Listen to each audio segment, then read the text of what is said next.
Hello, everyone, and welcome to the View from the Medway special show we are doing tonight with none other than Mr. Guy Butters. Yes, obviously, we're going to be back for our normal show tomorrow. And if you do have any questions for Guy, please send them in. But let's welcome to the show, Guy. Guy, how are we? Good evening. How are you? I'm very well, thank you. How about yourself? All right, yeah, not too bad. Yeah, been a busy day. Been down to watch the Brighton, not Forest game. I work at Brighton now, so been down there doing the lounge hosting there today. So, and it was our takeover day for our foundation as well. So, been a busy day, really. Brilliant. Well, first, I'm so glad that you have joined us tonight.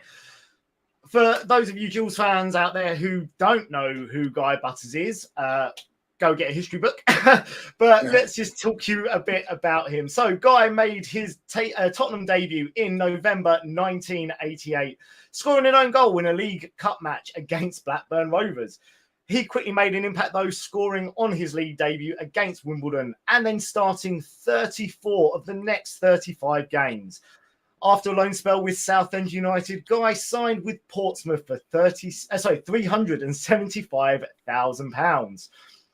While at Spurs, he won 3 South East Counties Football League championships and earned individual accolades like Best Defender at the Düsseldorf Football Tournament and Young Player of the Year in 1989-1990. He also captained the Under-21 Rest of the World team in the Toulon Tournament. Guy joined Portsmouth in 1990, reaching the FA Cup semi-final and narrowly missing a playoff promotion. He, of course, though, spent 6 years at our beloved Gillingham, contributing to a memorable playoff run and promotion to the second tier. In 2002, he joined Brighton, helping the team gain championship promotion, and in 2004, and winning Player of the Year. After his 600th professional game in 2006, he transitioned to non-league football with Havant and Waterloo, later joining Lewes on loan. He now works at Brighton and Hove Football Foundation. So, Guy, thank you for joining me. I do want to ask you, obviously, a few questions, but let's get the painful one out of the way. Mickey Weaver, penalty save, heartbreak. Obviously, we know it wasn't just yourself that missed, but I mean, have you been able to watch that back? Have you been able to watch the penalty incident back and seen the miss? I mean, I've seen the penalty. I don't think I've watched the game the whole way through. I just one of them ones where you just don't really want to revisit it because it doesn't. I mean, football's weird because I was taught from an early age that once something's happened, you obviously can't take it back. You know, I mean, there's nothing. It's impossible to do anything about it. It's gone. You know what I mean? So it's sort of how you deal with it. And like you say, it was a bit of a weird situation because I was on penalties that year. And I scored quite a few for Gillingham. And also, we sort of practiced penalties in the build-up to the final. And we had a running order. And I was supposed to go first because I was, like I said, I was the main penalty taker. I think I was supposed to go first. I think Bob Taylor was supposed to go second. And then a mix and match whoever else was left. And I think AD Pennock might have been the last. And then it sort of got turned on its head. So realistically, I don't know whether that threw a little spanner in the works or not. And so I think Bob Taylor didn't take one in the end. I don't think it even got through. So one of our better penalty takers didn't even get to take one. So, yeah, it was a bit of a weird one. And also during the game as well, I think Tony had taken Saabs off. I don't think Bob was running around fully fit. And I think we just packed the defence out, hoping that we was going to see the 2-0 out. And also, of course, you know, we still don't know where we got the injury time from. But saying that, you know, it was a cut ricochet goal sort of thing, you know, scrambles or whatever, and, you know, these things happen. But it was a case of, I think we played someone like Macclesfield from memory or someone like that. We were 2-0 up early on in the season and he'd done the same thing. He took forwards off, packed out the defence, and I think we end up drawing that game 2-2. And also the 5-0 at Burnley, he took, you know, we were 5-0 up and he took all the forwards off and packed we had about 6 or 7 at the back. And even that game could have been 5-0 in the end because there were so many goal-mouth scrambles and then, you know, keeper saving them, etc., and last-ditch tackles. So it was a case of he believed that no matter how many players are on the pitch, you should be able to defend that. Which, yeah, 9 times out of 10 in practice, you probably would, but it's the situations where, i.e., like I said, a goalmouth scramble, all of a sudden the ball ricochets to someone, they score, pull Dick off. I mean, he's tried to make out, I've seen a couple of paper interviews with him saying that I aimed for the top corner and hit it exactly where I wanted it. It was deflected off Eddie Pennock's toe, you know what I mean? It's one of them ones. So, yeah, a bit of luck didn't go for us. And I think whether, like I say, the things changed around on the penalties, I don't know whether that had an effect on it, but certainly they were sort of in the ascendancy in that game. When as soon as they got back, their confidence was sky high. I don't really remember anything about extra time, to be honest. I couldn't even tell you what happened in extra time, whether there was any chances or not. But when the penalties come around, I think it was just that deflated bit as well, where we knew we'd won it. I think if you still now talk to the lads, we're under that impression that we still won the game, if you know what I mean, because we've done everything perfect. Everything went really well. The build up to the game, we got taken away up to Birmingham, stayed in a hotel, got all the way from the press, etc. Tony got us in a room, was showing us videos, like the British Lions videos, all just things to get you sort of, the old blood rushing and the goosebumps on the back of your neck, that sort of thing. And then he showed us paper cuttings were plastered all around the hotel rooms of about, how Man City are going to win the game and, we got no chance, etc. And he really built us up really, really well. And also, I think in the dressing room before the game, we were desperate to get out on the pitch to have a look at the pitch because no one had played at Wembley before, I don't think. And we were really desperate to get out there. And he held us back. And he waited till Man City were coming in down the tunnel. And then he let us out the door. So we had to walk past them. I mean, it was brilliant because you gagging to get out and you're all boisterous. And when the opposition were walking the other way, you're sort of staring them out and psyching them out. Everything worked really well apart from that last 5 minutes. Yeah, I mean, it was such a pulsating game. Obviously, Carl Saba scored in the 81st minute. Obviously, Super Bob scored in the 86th, and you really felt at that point. But look, it is what it is. Obviously, Man City did come back, and I think once they got those 2 goals, obviously, as you said, I don't know where that extra time has come from, but yeah, once they got those 2 extra goals, I think it was only ever going one way. I've got to ask though, have you actually ever bumped into Mark Halsey since the match? I don't think I have. I bumped into Paul Dickoff a few times because I think he does some stuff for Man City now. Sean Goater as well, but not the ref. No, but again, it's so many things you could probably look back on that in that little 5 minutes. I think it was for the second goal. I think it was, or one of the goals, either one. It was they had a throw in really deep, and we just let them throw it back to the keeper or whoever got the ball, and it was. Now, if we'd have just pressed on a little bit, probably pushed on and pressed them in their own half from a throw-in, who knows what would have happened. Again, you can, like I say, you can go through this, that and the other, can't you? But certainly, once the game had finished, I mean, I do remember after it had all been finished, that's it then, it's done. You don't even go up the steps, you know what I mean? Only the winning team go up the steps to get a medal or whatever they get. And I remember sort of trying to console Paul Smith. I got a picture up indoors somewhere with me consoling him. He's in tears, and then I remember going in the change room and I was the first one in there, and I sort of looked around and Tony was in there as well, and I just said sorry boss sort of thing, and he was just mumbled something, it was like we should have won it, and then when the boys came back in, we were all sort of dejected and that, and then I think we had to go off to some sort of, I think there was a party celebration-y thing or whatever it was at some hotel in London where all the fans were, and no one wanted to go because obviously we were so deflated in that. But we went, and I got left home because I lived in Southampton and Tony lived in Bournemouth. So it was a case of, how do I get home from here? Do you know what I mean? Luckily, Tony was driving, so I said, could I jump in with you? And he said, yeah. So we was just having a chat on the way home about the day, about the game, and about what the future holds and that. And it was just, it was just a surreal thing. But I do recall, like I say, it sort of went out of my mind, not out of my mind, but out of my system pretty quickly. When you get involved in playoff games, it takes up, if you finish the normal season, finish mid-table, or you've got automatic promotion or relegation, your season's done 3.5 weeks probably before them playoff games. So you get a bit more chance to have an holiday and have a rest, etc. So when you've only probably got 4 weeks before you're back pre-season, and 2 of them weeks is probably taken up going on a family holiday. Do you know what I mean? So I had youngish kids at the time. missus has been stuck indoors all year. Do you know what I mean? One of them ones. So next thing you know, you're on holiday somewhere in Spain, and you're entertainment manager with everyone, and they ain't going to let you mope around. So it sort of went out of my system pretty quick, to be honest. And then I think with the upheaval, obviously Tony going and Peter Taylor coming in as well, that sort of added a little bit extra spice to things, because I wasn't really favoured to start off with, and I had to work my way back into the team. So there was another challenge there. So it's lots of things going on. Well, you've just brought obviously up Tony and Peter Taylor there. So I've got to ask, I grew up, I grew up sort of watching Tony and Peter from the sidelines. They were, for me, two of the greatest ever Gillingham managers.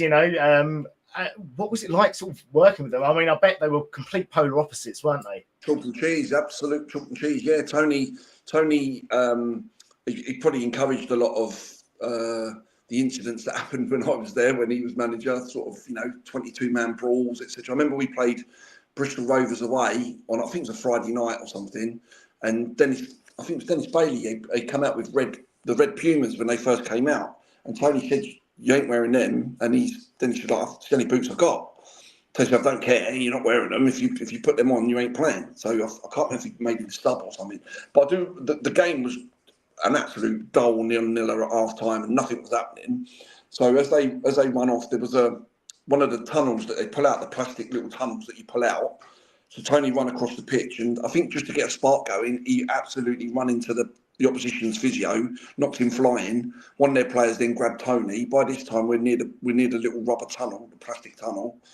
So we got 20 players in there, big Jim Stannard trying to grab hold of someone, and it's just swaying backwards and forwards. But when we come in the change room, it sort of fired everyone up, you know what I mean? And I think we went out, I think we won the second half, or we drew or something. But you could tell it had that spark, do you know what I mean? And that's what he used to do. He used to come in there. He wasn't afraid for people to have like a 20-man brawl, as long as you all stuck together.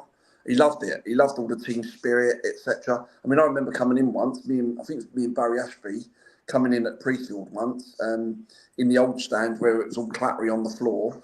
And as me and him were just sat in the changing room after a game, as we just come in, and all of a sudden you could hear it sort of kicking off outside in the tunnel bit. So me and him looked at each other and sort of jumped back out the door and joined in. And Tony loved it. He absolutely loved it, because he just believed in, the greater whole of you as a team. If you're all stuck together, then you're going to probably be more successful than not.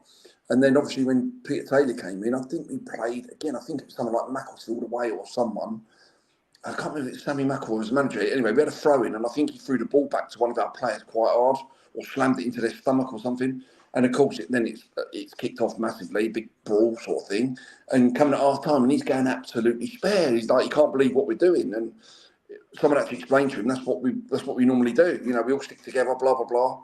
And he's sort of like, all you've done is give their crowd a big lift, which I suppose is, it was right, really. You've sort of sparked the crowd into life. So yeah, very, very chalk and cheese. Tony, I think as well, I don't recall ever doing a five-a-side in training. It was all fitness work. It was all, thorough. It was set pieces. We used to do 2 hours worth of set pieces on a Friday, day before a game. And Peter's when he came in, there was a lot of small-sided games. Lots of like quick feet, small-sided games. Tony, like I said, was heavy on the fitness. Peter believed you get your fitness by playing games, and lots of stuff with the ball. So yeah, both different managers, but both very good at what they did. You mentioned earlier, and it's something that I remember quite well, that when Peter Taylor did come in for I think it was about 10, maybe 15 games or something. You weren't really ever sort of part of the squad, and was there any sort of any real reason behind that from Peter? Did he ever sort of explain? Because then all of a sudden you came back into the squad and you sort of then became the number one for him. Yeah, I think it's probably the normal one. I've had it everywhere I've gone, because I'm obviously a big lump, and that I don't know whether he fancied me. Probably thought I was a bit too big, whatever. I don't know. And then I think he got a rumour. I think he thought that I was holding out on some, because I had a year left on my contract, I think, and I was after a new contract. And I think he thought that Tony was sort of trying to tap me up at Bristol City and things like that, and I was just wanted away from the club, which couldn't have been further from the truth. I kept saying to him, put a contract on the table, and I think they were only offering like a year or two, and that's no good for me. I want a bit more security, and that's what I kept saying. There was no real other contact apart from in training, when we just sort of got down to it, etc. And sometimes you find yourself out of the picture, training on your own or training, left behind when the lads are going away games, etc. You sort of training behind with the youth team, and you can't really work it out why. And then I think it was Cambridge away. I think I was on the bench, and then I come on and scored. And I think they didn't have a great run of games, and I scored in that game. I think we drew 1-1 or 2-2 or something. And then on the coach, we parked our cars at Brentwood. The majority of the team sort of lived over sort of, that side of Kent or Essex. And like I said, I was Southampton, so it was a good place to park your car where everyone could get off and meet the coach there and leave your cars there to go home. And when we were on the coach on the way back to Brentwood, he said, come see me when you get off the coach. And I sort of didn't really know what was going on. And we got off the coach and he said, look, if you're serious about signing a contract, come see me Monday. I'll offer you 3 years or something like that, or 2-3 years, whatever it was I wanted. So that was all it was. And that's what I said to him. I said, there you go, how hard was that? You know what I mean? That's what I want. I just think he had it in his mind that I wanted away from the club, which couldn't have been further from the truth. And in all fairness to Peter, at the end of the season, I think I got third or something in the Player of the Year awards. And he actually said on stage he'd made a mistake. You know what I mean? That he admitted that he was in the wrong, which takes a big man to do, to be fair. And he didn't have to say that, but fair play to him, do you know what I mean? And I've got on really well with him ever since. Every time I see him, we get on really well. And like I said, he was a great manager. He was great fun to be around. Knew his stuff, obviously. And yeah, he literally inherited a great squad, but sometimes that is not the easiest thing to do.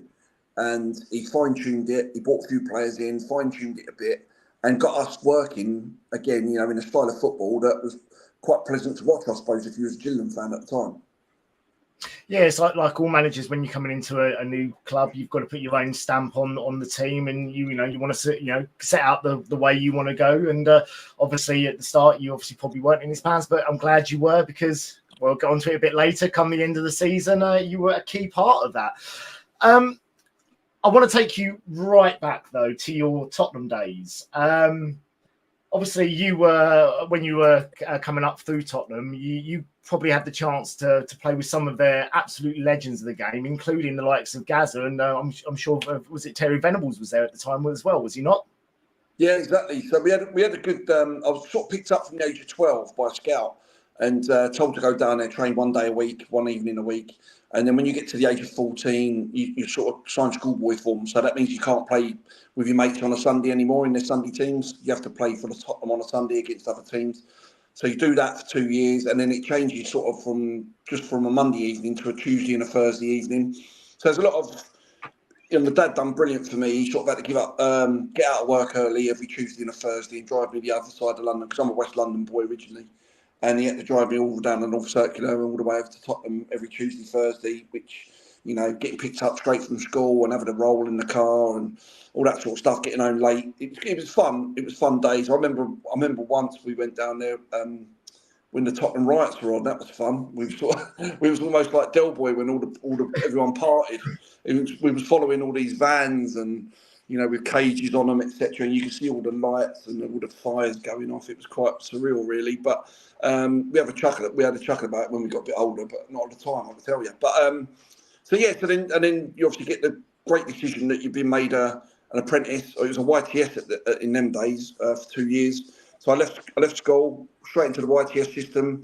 Stayed away in digs, which was an experience as well. So you sort of you were away from home for the first time, and then training with the likes of, like you said, you're training with the likes of, Gazza, Chris Waddle, Gary Mabber, all them sort of players, Terry Fennick. It seems quite surreal, really, Chris Hughton.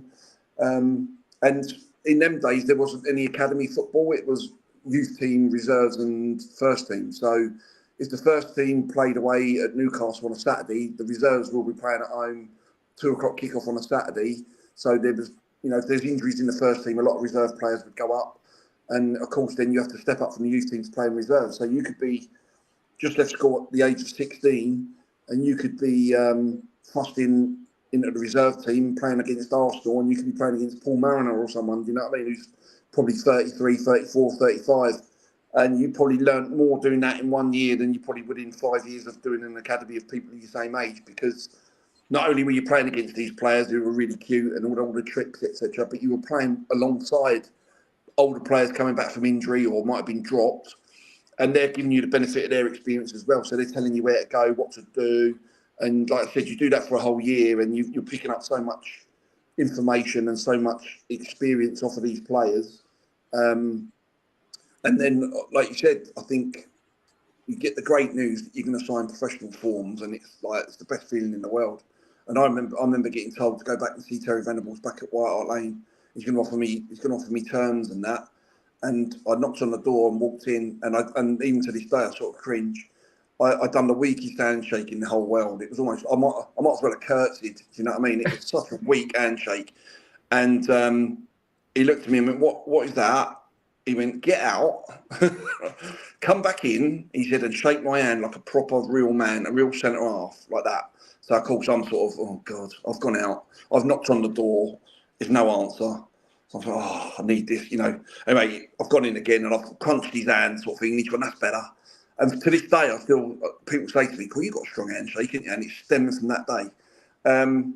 But yeah, he offered me a 2-year contract, which was brilliant. And it's funny because you look at the contracts now, and I was on, my first contract was on £9,000 a year, and it went up to 11 grand a year. You know what I mean? That's how long ago it was, and that's what the wages were like in them days. And then, yeah, fortunate in a way that they got off to a really bad start that season. Didn't have a great start. 1 or 2 players came in and they couldn't really settle properly.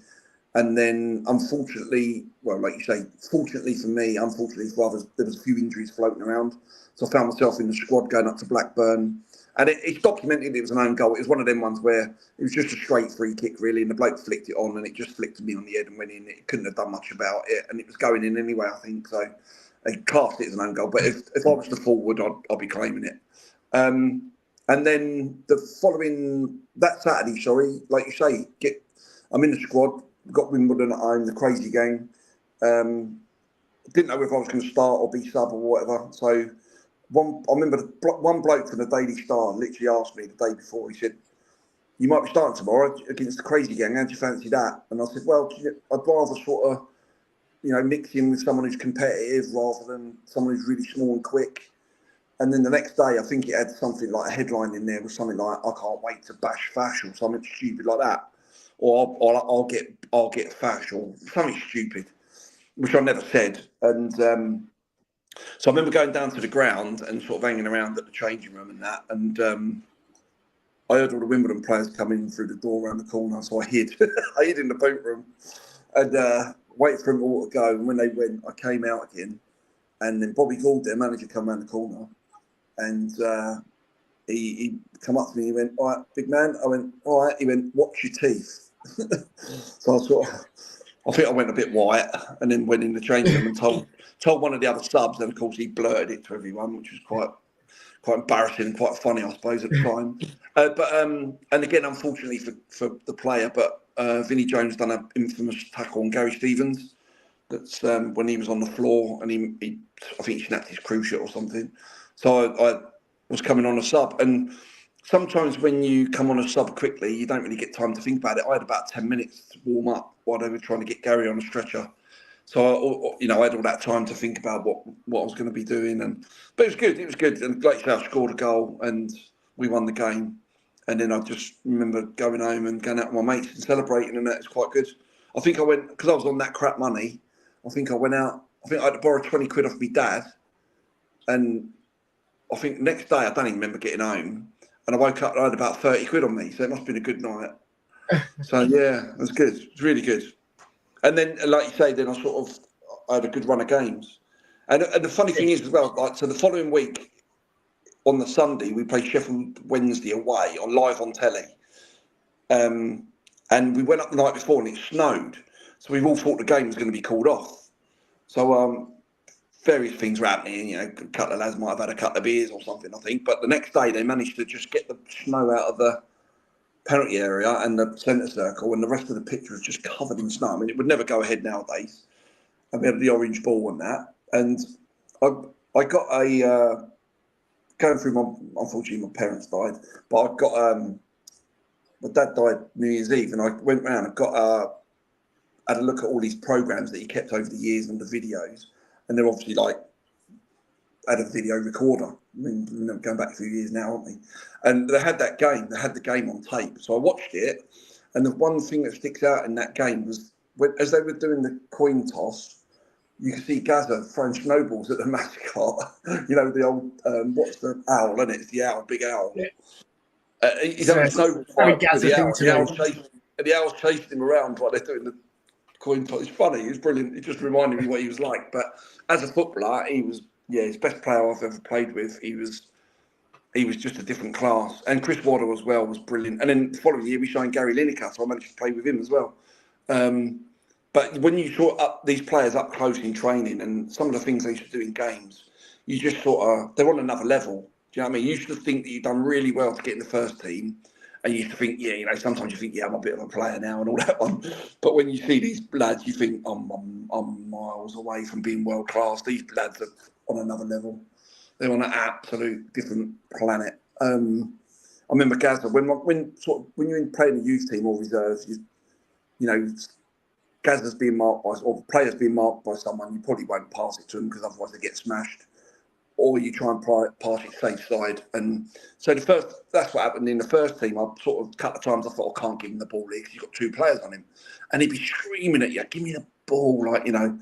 And after a while, you just think, all right, I'll give you the ball. If you get smashed, it's up to you, mate.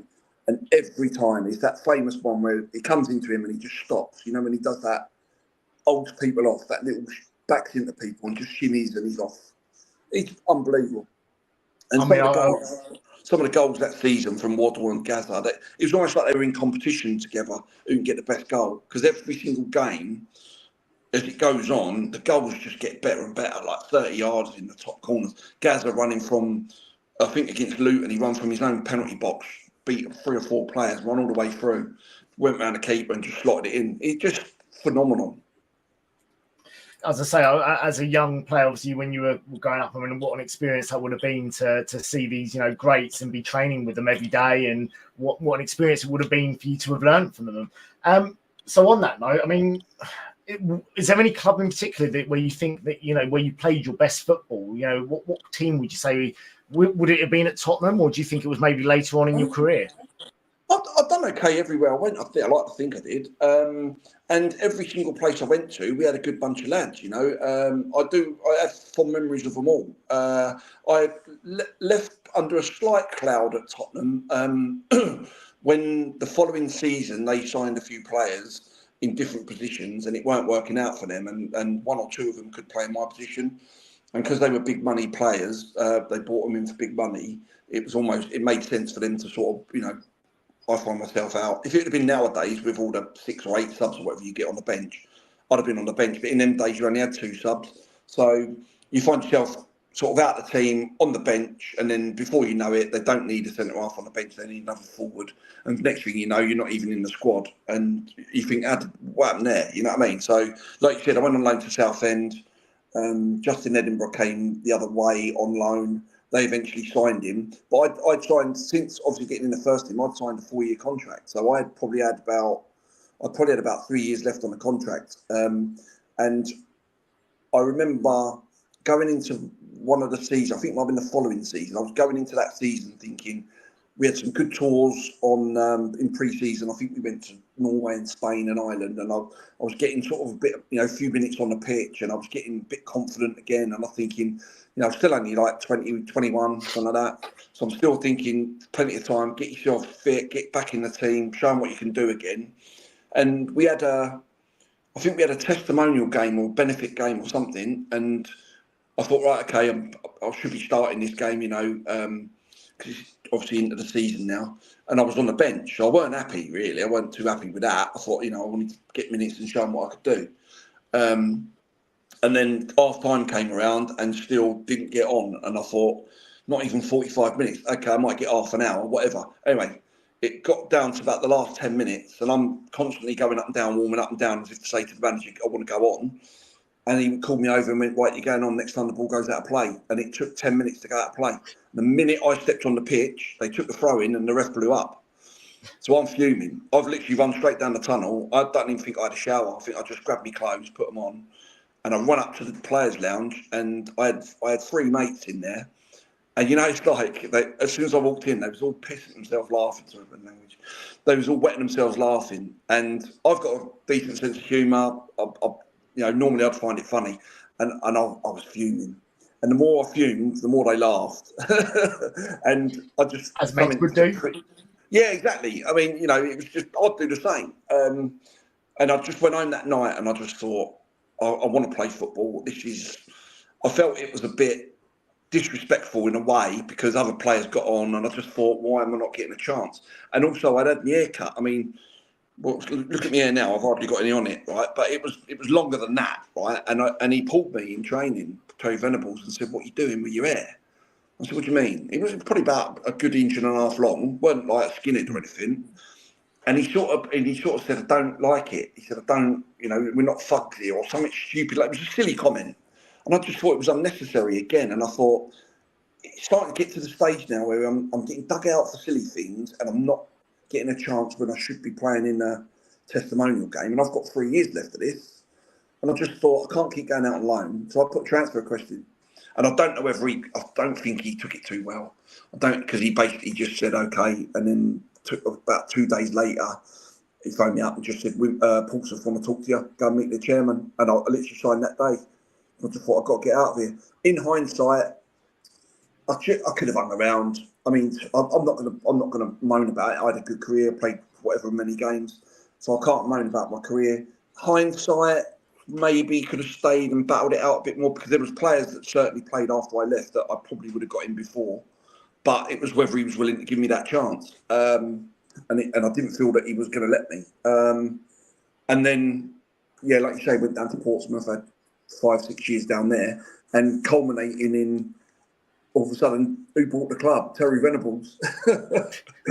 See, here we go again. And I remember Alan Knight, the goalie, come in and went, "That's you buggered, isn't it?" Like that. I thought, what's he mean? What's he heard? You know what I mean? And again, within not long, I'd gone. You know what I mean? It's weird. It was weird. So I don't know whether he held a grudge or not. I don't really care, to be honest. Well, I mean, obviously it all worked out for us Gills fans, because obviously you came to us and you had 6 great years with us. I'm just going to quickly bring up this comment that we've just had from my co-host Chris. You say, "I would love to thank Guy for coming on this evening. Extremely accommodating from start to finish. Shame I couldn't be here tonight, but yes, brilliant stuff. And thanks again, Guy." So we're going to move on to your Gillingham career now. We've had obviously a few questions come in, but there's a question that I've always wanted to know, because I think I've got my answer if I had to pick a certain player. But what Gillingham player always had your back? I had, do you know what? Again, it's a bit weird trying to single players out, because we had a fantastic squad, a great bunch of lads. It was a real good bunch of lads. I still smile sometimes when I walk down the road and something pops in my head and I still giggle. My missus thinks I'm an idiot. What are you giggling at? When I'm around the shops and something else would crop up. I stayed.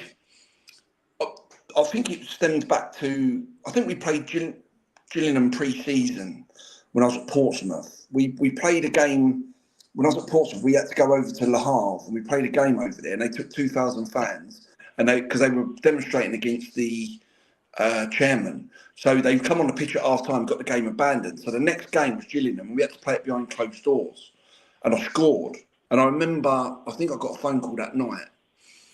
And I remember, again, this makes me chuckle sometimes, because affectionately, my nickname from the missus is Fatty, even though when she first decided to call me Fatty, I wasn't fat. And the phone goes, and it's Tony, and I'm upstairs, and of course she shouted up the stairs, "Fatty, his phone!" And of course, a manager, what's that mean, Fatty? What do you mean, Fatty? Affectionate nickname, tried to make out it was some other thing she was going on about. So we both saw the funny side, but yeah. So from that pre-season, I knew they were interested. And again, like I say, situation happened at Portsmouth where Terry Fenwick come in as manager, and I was gotten right with Terry Fenwick. I played alongside him at Spurs, but then as soon as Venables come in, I thought that days were numbered again. And again, come down, had a chat with Paul Scallion, Tony, sold the club to me, and I knew that they'd signed Hesse just before me. I knew Neil Smith was there, who was at Tottenham with me. He was a bit younger than me, but he was there. Billy Manuel was a year older than me. So I knew them sort of players were there, and I knew that they were good players. You know what I mean? And I knew that Essie, like I said, I played against Essie. I knew how good he was. And then he started saying to me, you know, there's a couple of lads at Brentford he's looking at. He mentioned a few names, and good calibre names, as we all know. And I'm thinking this could be, you know, this could be a decent little venture here. I went set off that day when I went to talk to Tony and Paul, just to go down and sound them out. I drove down with the father-in-law, and I signed. I literally signed. I phoned Mrs. up and said I've signed, and she's like, "Well, didn't want to chat about it then?" I said I've signed. So she's like, "Where's Gillingham? Where's that?" And I said, "Oh," I told her where it was, and she's like, "Oh, all right, okay." And so it was one of them ones. All the kids were sort of getting settled in. My oldest kid was getting settled in school, and she was pregnant with my boy when I first signed. And I think we played. Who did we play? We played Cardiff. No, yeah, Cardiff away, I think. And she gave birth 2 days before, and it was live on telly on the Friday night or something. And I hadn't had any sleep, so I travelled, not expecting to play. And when they were training down there that morning of the game, I just stayed in bed. He just let me have a kip and that. But I played. We won 2-0. And so I stayed in Diggs. I stayed down there in Diggs for a bit, and then we moved down to Ashford for a year. And my missus couldn't settle, so we sort of moved back to Southampton, and I stayed up.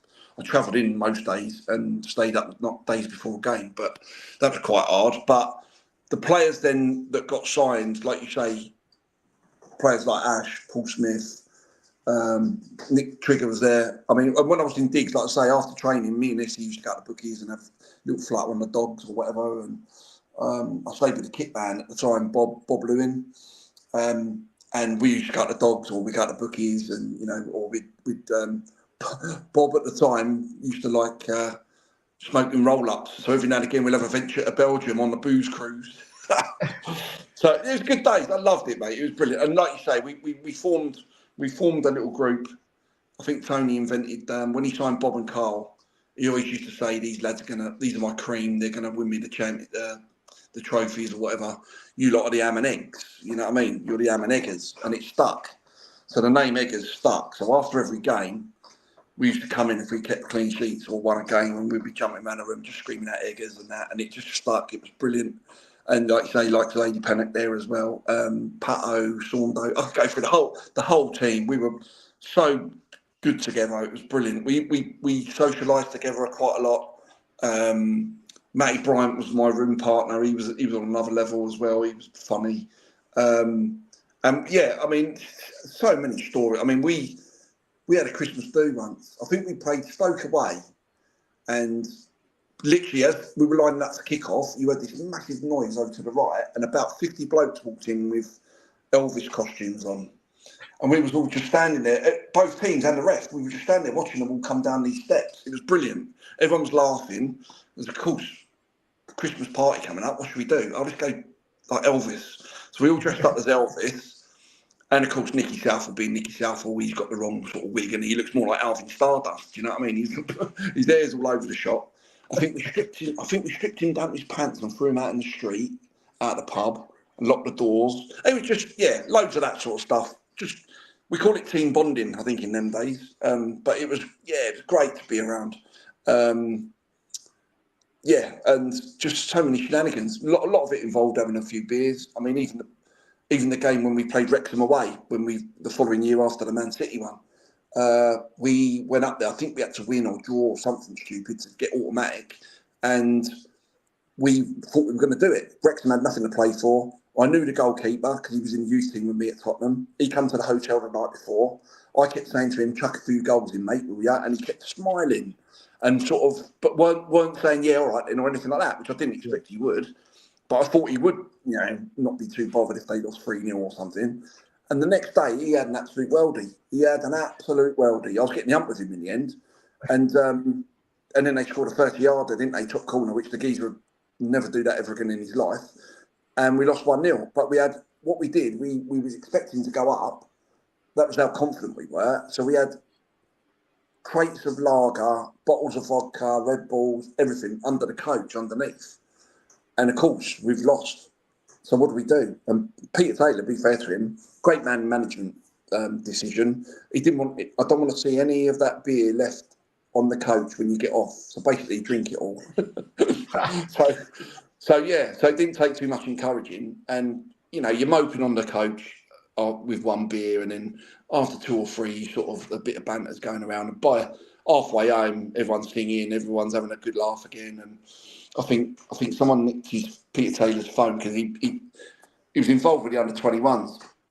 So at the front, he left his phone, his England phone. It had all this England 3 lines on it. And so one of the lads, when Peter was up the back doing he used to do Norman Wisdom impressions and things like that. It was quite funny.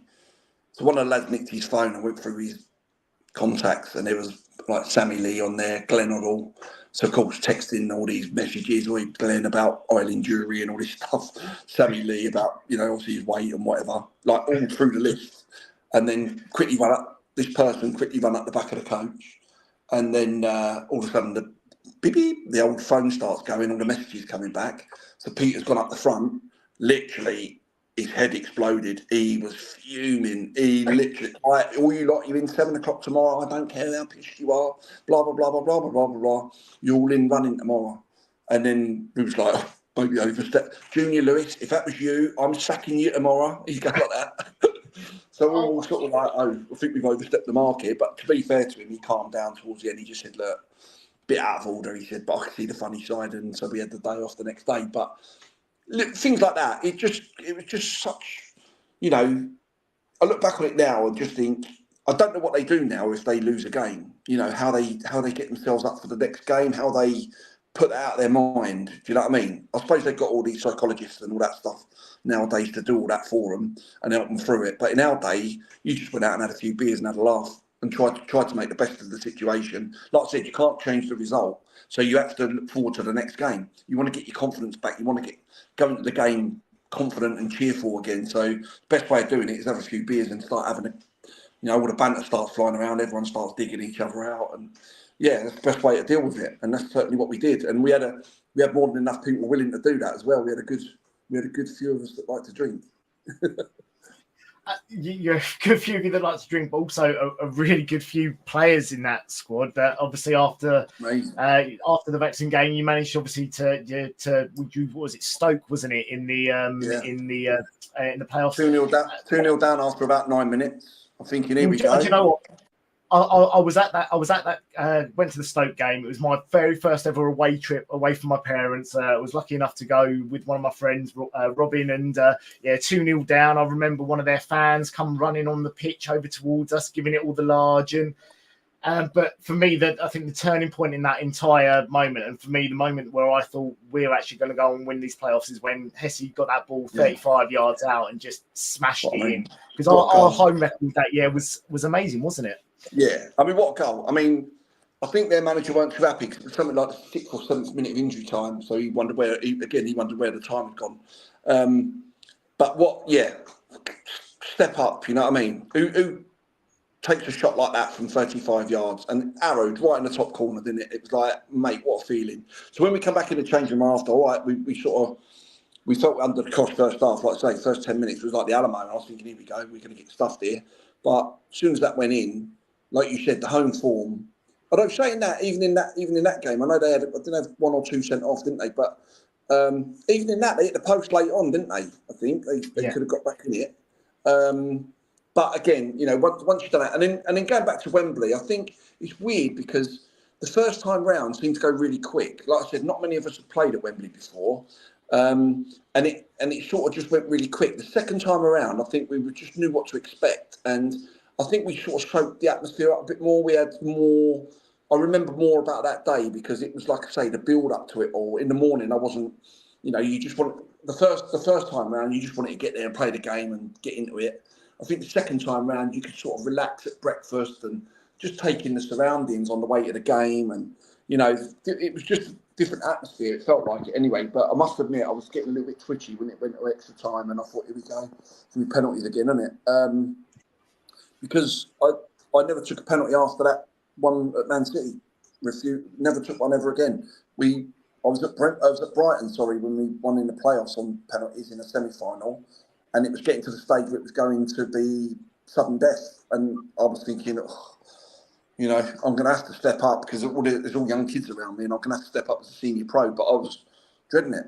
Luckily, we managed to do it in the normal time. But I was thinking, please don't go penalties again. And then I've watched that game a few times, obviously, and the deliveries in from Junior, and I think Ty as well on it. Yeah, superb for the goals. I always remember the commentator with he goes, "Good un." Oh, that is a good un, and it wasn't. Tomo as well. You know, I mean, Tomo was a great goal scorer. You know, that's typical Tomo, that is, and Butts as well. You know, what a great header he got when he come on. But Tomo as well. You know, he a little sniffer, a little fox in the box, and off of that, he had literally every time we see him now, it'll be like he used to go Jordan, like Joe Jordan. And he used to shout it himself, Jordan, and all night on the celebrations. Every time he saw Tomo, Jordan, and even off the back of that as well. The next day, I think we got back that night to a hotel in Maidstone. We was all obviously drunk. Next day, I think they put us on one of them Mike Bassett, you know, the old open top bus going through Medways, and you know, along the motorway, eating all the branches. There's a tree coming up, or everyone had a duck under the branches of the trees, and. I think Adi Pennock and Tomo stayed on and went on it again that day. And apparently BBC 5 Live or someone, was that Alan Brazil or someone, Talk Sport, whatever it was, they rung up Tomo, they wanted an interview with him. So of course Adi Pennock nicked the phone.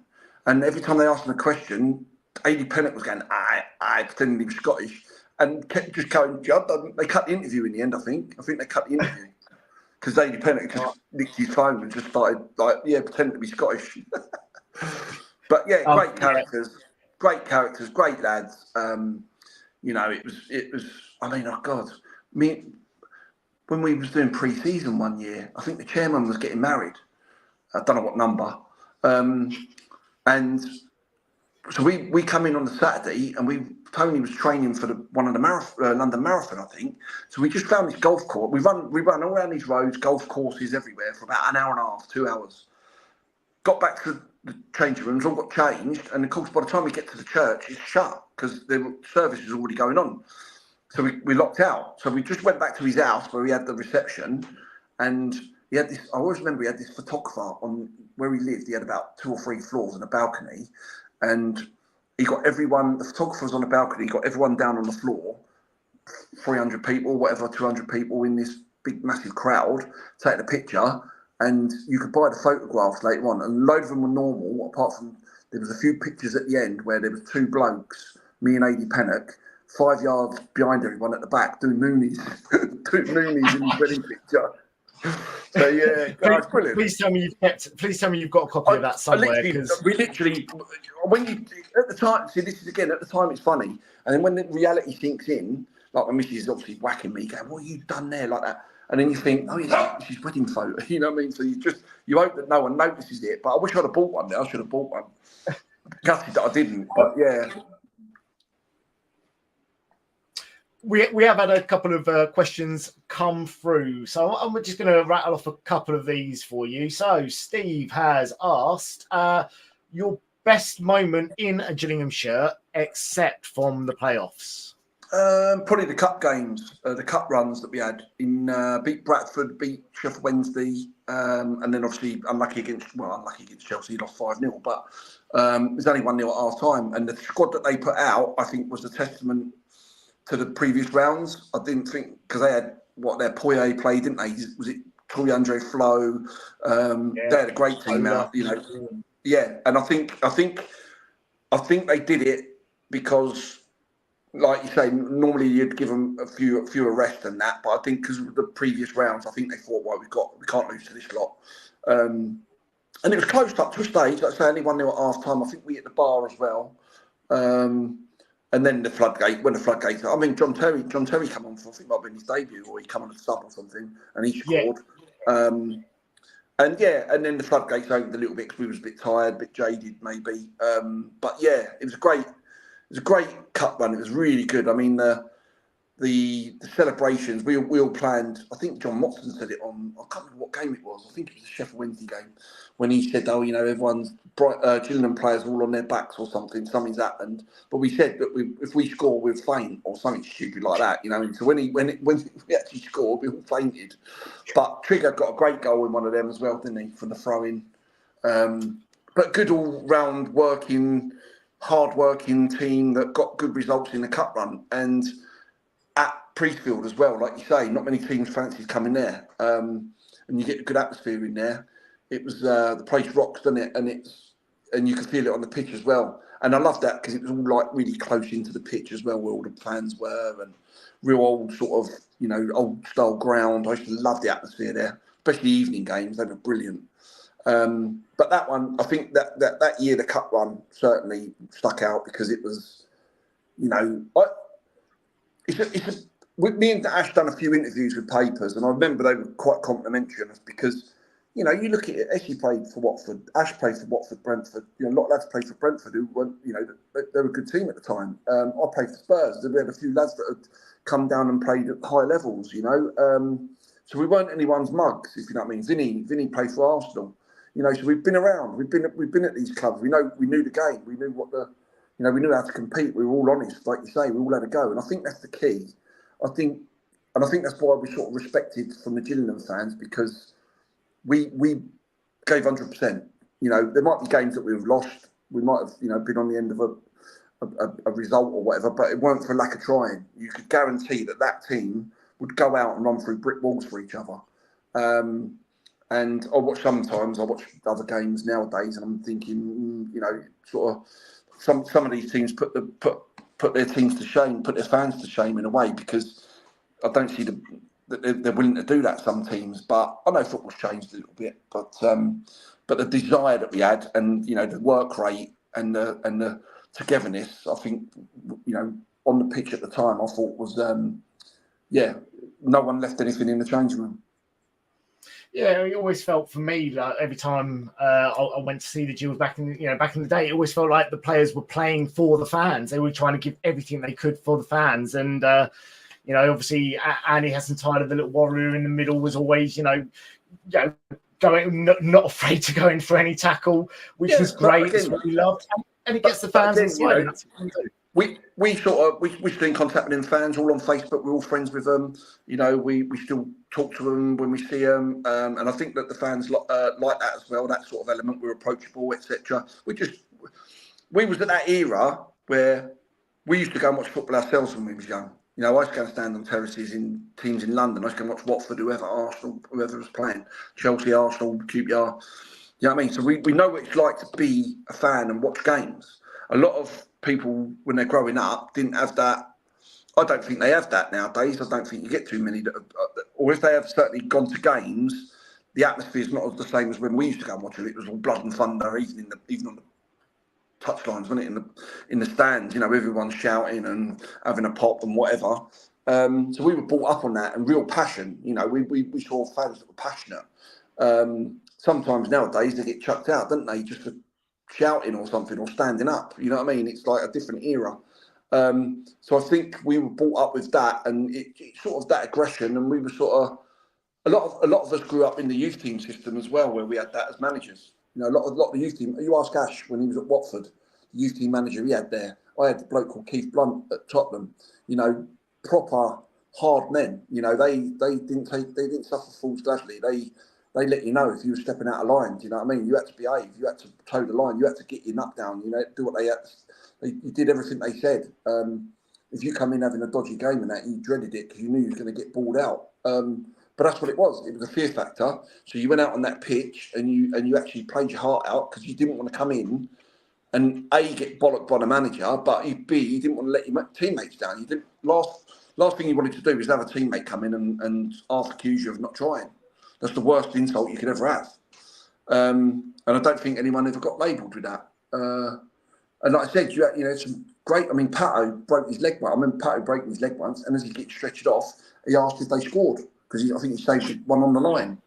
And that's the sort of characters you got, Saundo in the playoff games. I remember against Preston and that. And whenever we played Preston with Sean Gregan, everyone hated him.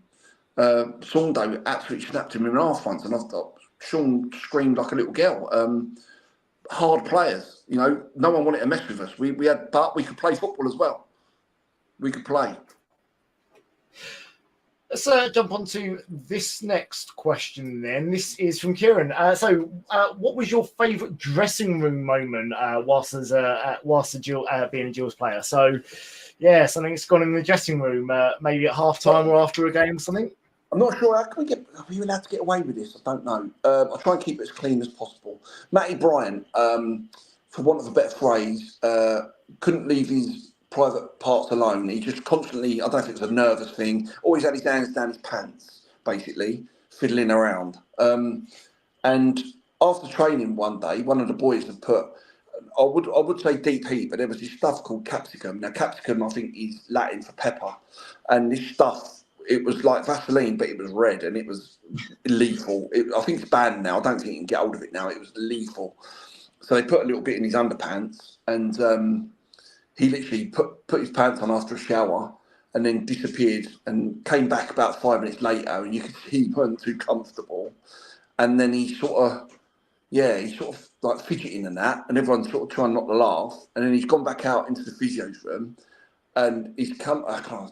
All right, keep it clean. He came back in the physio's room with a plastic cup full of water with ice in it, and he had to put certain thing in there to cool down. So he was sitting in the change room, cooling it down, and everyone's wetting themselves laughing. And he didn't know what anyone had done, and everyone was denying, you know, whatever. And he seemed to blame it on the fact that he'd had a shave and he put aftershave on, and he thought that was what it was burning, the aftershave, where he obviously had his hand down his trousers. And then straight away he went, he was like literally, he go, that's better. And then he cooled down, and then he went, right, see you tomorrow. Pulled his pants back up, walked out the changing room, and we were all wetting ourselves laughing. And the next day he came in, he went, who's it? He said, like, pull over on the hard shoulder. He said, on the motorway, he said, take my trousers down, he goes, I threw my pants out the window on the hard shoulder, and I had to drive home with the air conditioning on, felt like a bit lower. Oh, I was crying. He's a great character, he was. Another one, it wasn't in the dressing room, but on the pitch. When you go to a club, like away game, or even home games sometimes, but mainly away games, you get there early and you go out on the pitch and you look and see what sort of studs you need to wear, whether it's wet or if it's dry, if you need, you know, change your studs in your boots, etc. And we played Brentford away, and all the players were out on the pitch. Peter Taylor was out there. Peter Taylor's disappeared back in the changing room. And Mark Saunders, he won't mind me saying it, but Mark likes to have a cigarette. So he's got his gaffer gone in. I've gone, yeah. So he sparked up a fag on the pitch. And he's got down halfway with his fag, and he's put it out on the centre spot. We've got in, got changed, come out, we're playing a game. And I think he scored. And they've taken kick off, and I can hear butts like that. And I'm sort of looking, and I'm like, what? He'd gone and picked the dog end up from the centre spot, and he had it in his mouth, and he was running around for 5 minutes with a fag hanging out of his mouth during the game. Imagine that nowadays. Imagine that now. Oh, my God, yeah. You could not get away with that nowadays. No, exactly. There'd be cameras on him or whatever, and someone would have taken the photograph. Yeah, he had a dog end hanging out of his mouth. Yeah, brilliant. Steve has sent another question in. It is quite a good one. So it's a random question. Out of the current Gillingham centre-backs, who would you like to be partnered up with and why? Well, see, this is the problem I get in, because I don't really watch any Gillingham games. I know it's shameful. I watch the results all the time. Matt Zamer, is it at the back as well? I think he's skipper now. Is he still skipper? He's skipper along with Armani Little as the vice-captain, yeah. Yeah, so I'd say Max probably. I think he's not too bad on the ball either. Was he at Chelsea as a kid? I'm not too sure. I know he was at. I think it was a big club when he was young. I can't remember what team it was. He was at a big club when he was younger. I can't remember if it was Chelsea or not. But yeah, I mean, he's been a stall at the back for us. He's, you know, honestly, absolutely a brilliant player and well deserved to be a club captain. But yeah, I think I could imagine you playing at the back with him. It'd be quite a good pairing. I mean, to be fair, we played a lot with three at the back, didn't we? So obviously AD sort of sweeping behind. So maybe him as a sweeper, me and Ash marking, or you know, maybe him marking the other side with Opie or whoever. You know, I mean, like you say, we had an abundance of centre halves when I was there. We could all sort of play in different positions as well across the back. So, you know, any of us could have stepped in as sweeper. Oh, QPR as a kid, someone's put on there. There you go. I think it's a London club. Had that come through. Yeah, I mean, it's a London club. But yeah, he's and they're doing well, aren't they? They're doing well. I mean, it was a good result at the weekend. Yeah, really good 1-0 win, and we will be talking about that on the View from the Medway podcast tomorrow. Me and Chris. I'll have to watch a few more. Like I say, because I'm in Southampton, I've been invited back, but because I lounge host on the match day, like I said, at Brighton, I don't really get the chance to go and watch too many games, to be honest. So, but I do, like I say, I look out for all the results all the time, and I'm so glad that they're doing well at the moment. Because, like I said, it's a fantastic club, and I, you know, still sort of in touch with everyone basically. And I keep saying to them, we need to get a reunion going.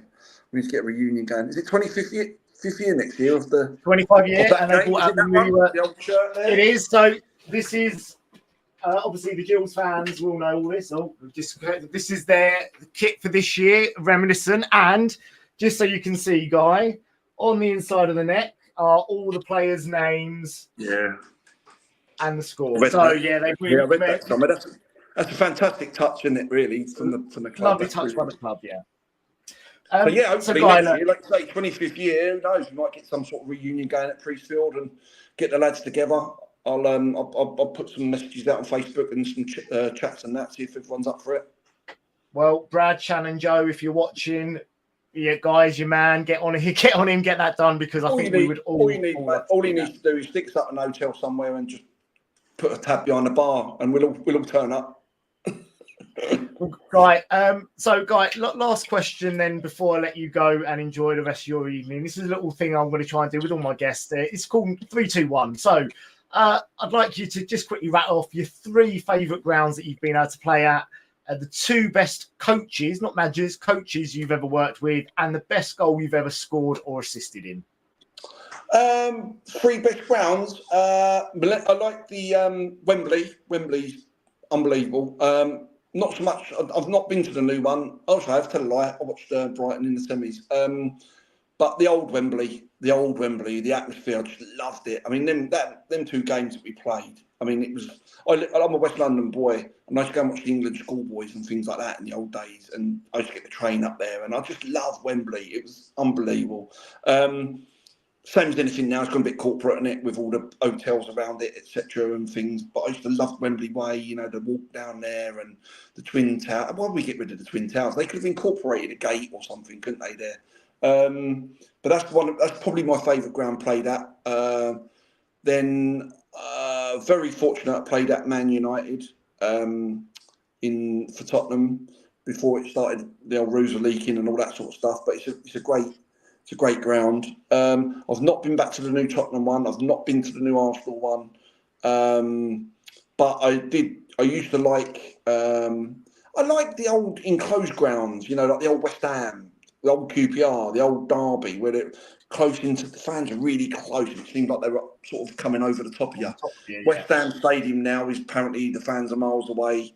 Tottenham one, I've not been there. And the old, like I say, I used to go watch quite a few games in London, the old Arsenals and things like that. But yeah, I suppose Wembley number 1, Man United number 2, and then if I'm being really pushed, I'll probably say West Ham. My dad was a West Ham fan, and I scored. My dad was a West Ham fan, and I scored there for Brighton. We beat him 1-0, and he was almost like he'd lost a tenner and found a fiver. You know, one of them sort of things. He begrudgingly said, "Well done," sort of thing. You know what I mean? But proud you scored, but not against his team. Yeah, but and I remember we sort of got chased down the road by the fans on the coach after the game, and all of a sudden the coach driver, for some bizarre reason, stopped at a red light, and we just kept saying, "Just go!" And then all of a sudden the fans would catch up, and you can hear bang, bang, like with a boot in the coach, and then we'll go get a green light, we'll go, and we'll all start being a bit brave. Then we start waving to them like that. And then you stop at the next one, and you can see him catching you up. I've got a great story of that. A similar sort of thing.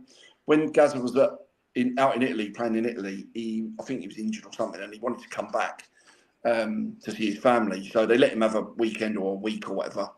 And so when he flew back into Heathrow, he didn't have a lift, so he phoned Paul Walsh up to come pick him up. So Walshy's picked him up, and it's a really hot day. And as they're going along, Gaz wants an ice cream. So they see this ice cream van, pulled over. He's got this massive big ice cream with a flake in it. And so they're going along this road, and they're going up this hill, and there's a bloke on his bike trying to get up this hill. And Gaz has gone, slow down, slow down, slow down. So Walshy slowed down. Gaz has undone the window, literally bossed the cone on the bloke's head like that, and goes, go, go, like that. So they've driven off. The bloke, Walshy said, we got over the hill, and there's roadworks, the lights are red. He said, I've looked in my mirror and I can see this head coming up over the hill, like on the bike. He said, got up, bloke pulled up alongside, knocked on the window, still got the cone on his head, dripping, wanted to kill him, realised it was Gaza and asked for his autograph. Yeah, I mean, to be fair, only he could get away with that. I think if that was Gaza did that to me, I think I'd ask for his autograph too. I wouldn't be too mad.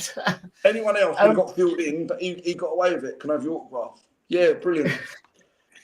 So what's the second one? There's two best coaches that you've worked with. So that could be youth team coaches, could be managers. It's just. I probably would say. I mean, like I said with Venables, when I first got in the team, like I say, towards the end it wasn't whatever, but when I first got in, he really looked after me with. Alan Harris was his number 2 as well, and he basically made Alan Harris before every game go through the opposition who I'll be playing against. So if it's Man United, what Mark Hughes does, what I should do, what I shouldn't do, things like that. So he really, really looked after me in that sense. And I never heard him raise his voice once, Terry. He was a brilliant coach, just come back from Barcelona. So he knew his stuff and he had the respect of the players, but it was very thorough what he did. He would drill all the time. But again, absolute, knew his stuff. You could tell I was really impressed with him as a coach, and again, going back, like you say, youth team managers, obviously learned the trade with the youth team manager. He was a hard man, but he was very, very, thorough and very good. So we had a great turnaround of players coming through them youth ranks every year. He used to churn out 3 or 4 players. But I suppose another one of my favourites was Mark McGee at Brighton. This is no disrespect to him. I love Tony. I love Peter when they were at Gillingham. I had Jim Smith at Portsmouth, who was brilliant.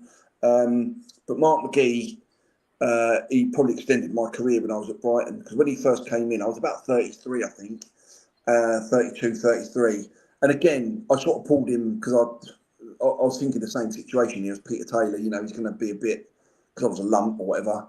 So I pulled him and I said, look, just give me a chance. And he said, funny enough, he said, I was going to pull you. He said, because I don't know anyone here. He said, I don't know any of the players. He said, you're the only one I know. Because when he was at Millwall and Reading and that, he played against Gillingham.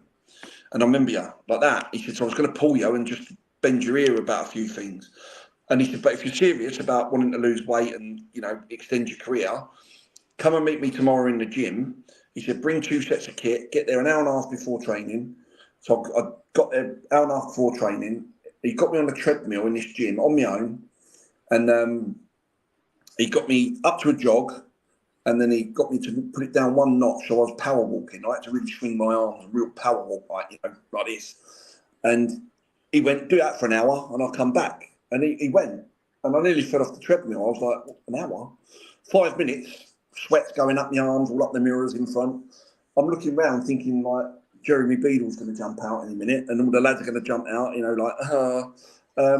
I did that for an hour, and then I've done some weights, and I had to join in training. That's why the second kit was there. And then I'd done a similar thing to the Atkins, but not as extreme. Sort of 3 days of the week, I'd just eat any starches, some carbs, and cut out the carbs. And then on the 2 days before a game, just eat and drink what I wanted to get me fitness up for the games. I lost so much weight that year. I got Player of the Year that year. Whereas the season before, it was one of them.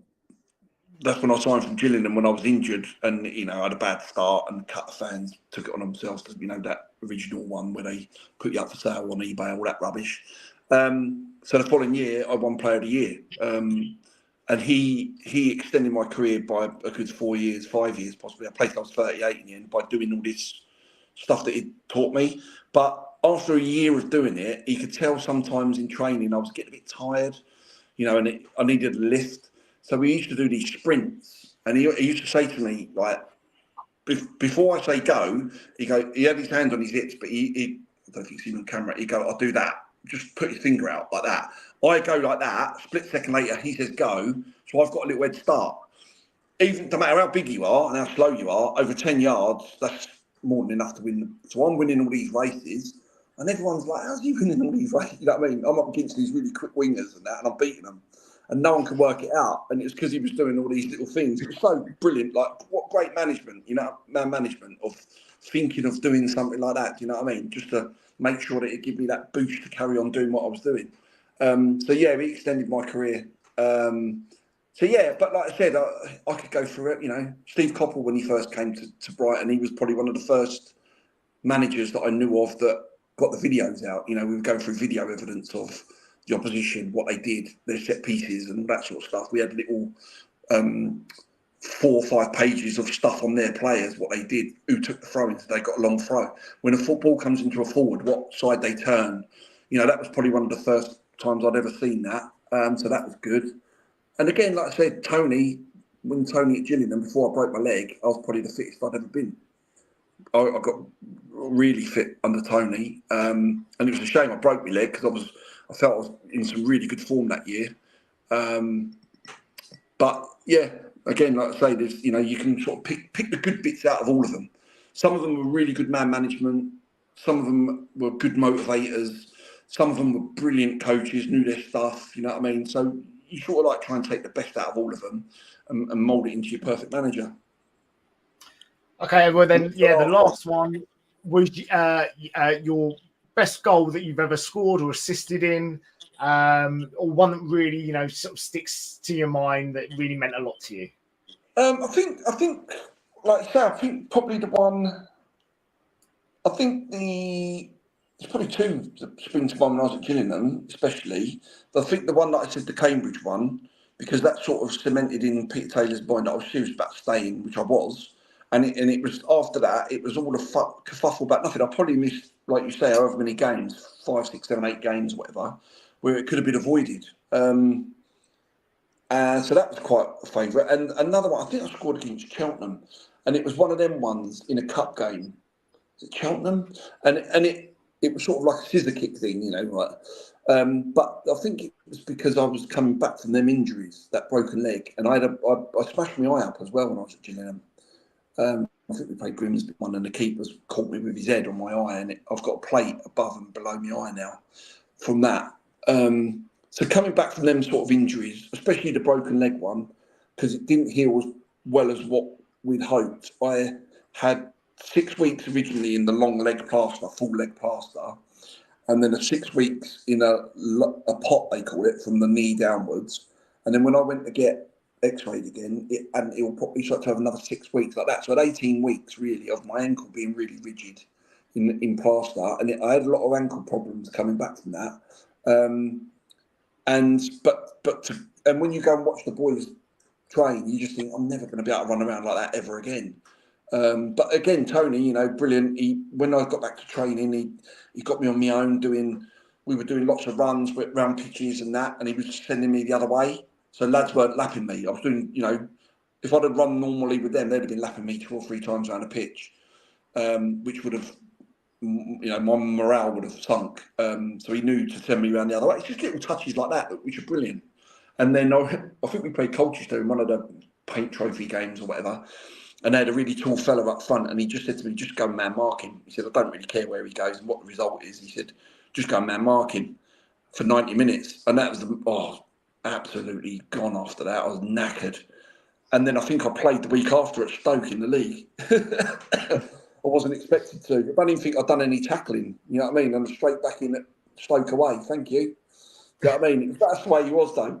When I'd done my eye socket, my eyeball, top and above, I remember going back to training, and the specialist said, you're not even supposed to be training for a month, really. So of course, 3-4 days after my operation, I'm jogging around the training pitch. Come over and join in. Don't head the ball, all that sort of stuff. I can't, Gaffer. I've been told by the specialist. Yeah, but you ain't got to head the ball, have you? No. Come over, just join in. All right. Look at the physio for reassurance, and he's turned away. You know, one of them ones. Cheers. And before you know it, end of session, he's got you head in footballs and you end up playing, I think, a week later. Do you know what I mean? But that's what it was like. Matty Bryant, when we go back on Matty Bryant went home once, back to Bristol, where he's from. He used to live on a farm or a small holding, and he went rabbiting or lamping, whatever they used to call it, with his mates once. And one of his mates shot him with a shotgun, and all the pellets went into his leg, and he had the operation, but they couldn't get them all out. So when he came back to training, however, like a month later or whatever, Tony's got him volleying balls from the, like, people smashing balls up from the halfway line, and he's got a volley them, and he's screaming his head off because he's getting all this shot in his leg. And Tony's screaming, "It's all in your head. It's all in your head." He's got a shot in his leg. Yeah. It's crazy days, but good fun. It was, and do you know what, Guy, I've got to say, you've been great fun. Thank you so much for coming on and having a chat and talking about your time as a Gills player. And as I said, Brad, Shannon, Joe, if you are watching, please, that would be amazing. Yes. Let's get a 25-year reunion, last game of the season. That would be amazing. Guy is 100% up for it. Guy, once again, thank you so much for coming on, guys. I hope you've enjoyed this interview with Guy. I've been Matt. This has been The View from the Medway. And as always, up the Gills. Up the Gills, exactly.